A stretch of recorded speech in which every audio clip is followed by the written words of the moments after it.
What's going on, Spitfires? Welcome back to another episode of the Spitfire Podcast. I'm your host, Lauren Lemunion, the Spitfire Coach, coming to you with another episode that will hopefully help ease you into the new year, get you fired up, and letting go of stress and pressure. As a reminder, if you are not already subscribed, make sure that you go to wherever you get your podcasts and hit that subscribe. Share this with as many people as you think would find it helpful. And if you feel so moved, please leave us a review. 5 stars are great. Let us know what you think. Enjoy today's show. Have you ever had to work with someone that you cannot stand? Like, literally the thought of them makes you want to scream, you want to roll your eyes, you want to shake your fists in the air, or maybe shake your fist somewhere else. No violence. If you're like most people, if you're like most of my clients, and I've had to do it too, this is a great episode for you because we're going to dive into what you can do if you are stuck working with someone that you don't care for and how to convert that conflict into maybe collaboration and change. So here's the thing. We have friction. We have personality conflicts. We have disagreements. And our country and the world is super polar. And the world in which we live in is super polarized. There's no getting around that. This is not about changing who you are. This is not about changing who other people are, but about how you can have less conflict with the people that you work with. First, let's take a deep breath. Let's exhale first. Because I bet that intro probably stressed you out thinking about that person and what you're now going to be forced to do. And here's the reality. We are set up to think the way that we think from a very early age. In fact, by the age of 7, our subconscious has its cup filled with all of the belief systems that it wants to hold on to. And then our conscious comes in and it's either going to accept or reject those new thoughts, those new belief systems. And so if somebody is coming in that is directly opposed to what you believe, guess what? You're going to reject them. You're going to reject that thought. But I want to give you some tools to not necessarily change, but to leave an opening. Because here's the thing. What we need to remember is people are not all one way. Unless you are some narcissistic sociopath, psychopath that like murders entire towns. I don't think that's who you're working with, but we can find some good in people. And so I want to challenge you to find 10% of good. And this is actually one of these amazing tools that I learned in positive intelligence around innovation is to find the 10% that you agree with in what someone's saying, in who they are. Can you think of 10%? It might be that, you know what, they're showing up to work. It might be, hey, they've got a family too. Hey, they like similar music. By giving ourselves and our brain that task of finding something that is in a positive direction, it creates a new lens. Because whatever job we give our brain to do, it's going to look for evidence. So if I'm saying, I don't like Joe, Joe is so annoying. Guess what I'm going to do all day long? I'm going to look for all the reasons that Joe sucks. I'm going to look for all the evidence that I want to hate Joe. And I feel so vindicated and self-righteous about it. But imagine if we could find that 10% and what we would do with it. Maybe Joe really cares about this project, but we might be coming at it from 2 totally different angles. So imagine if we could start with that. Like, hey, Joe, I see you're really passionate about this project. Can you walk me through it?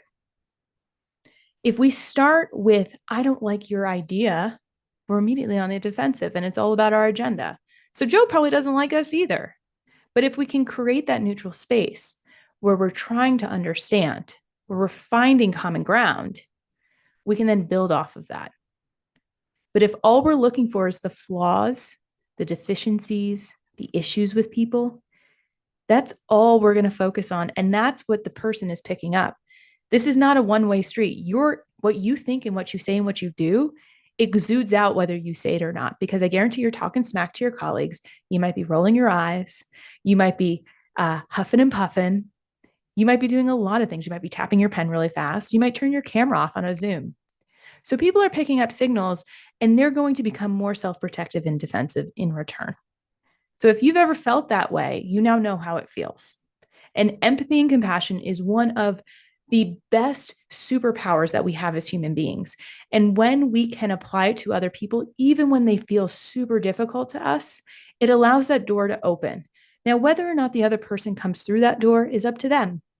But what we have done is created that safe space. And the key here is to be consistent. So, checking yourself, looking for the 10%, starting with the 10% of agreement before you respond. That's the way to deal with challenging personalities, to deal with difficult people. And there are no difficult people. It's people who are probably having a hard time themselves. So the more that we can create that compassionate space, it allows people the opportunity to shift when they're ready. So this is probably not the advice that you thought that I was going to be giving you, but honestly, it's the advice we all need to hear right now because everyone's going through it. We are stressed out. People are like at their wits' end. I talk to clients all the time and I feel like I'm talking them off the ledge, not literally, but they're stressed out and they're feeling like, what do I do with this? What's my next step? So imagine if you could be a non-stressful space in someone's day that they could actually look forward to. And think of the person as like, what would this look like if this person was my ally and not my adversary? How could that change things for you? Because fighting all day long, judging all day long is freaking exhausting. And the only thing you can change right now is yourself. You can model the change you want to see. You can create safe spaces and you can set the stage for something new to happen. You can create a new future vision. But if you do the same thing, you're going to get the same result. And if you expect something else, we know what that is. So think about how you can be an active contributor to create safe spaces, especially when you are working alongside a project with someone that you had friction with. We want to find those common overlaps, start with that and build off of that. That's where foundations of trust are built. We can't just jump in and think that we've got it, but it is a gradual process that you can absolutely do. But it first starts with finding that 10%. You know what? Try it with your mother-in-law. Try it with a family member that you're just super challenged by. Where is that 10%? What do you have in common? What do you agree with them on? What's the thing you respect them for? Start with the good and build off of that. Maybe you can get to 20%. Hope this was helpful. Let me know if you have any questions in the comments. Feel free to subscribe if this was helpful. Pass it along to a friend, and y'all keep being awesome. Thanks so much for tuning in to today's episode. We hope that you got a lot out of it, that you're going to put it into practice.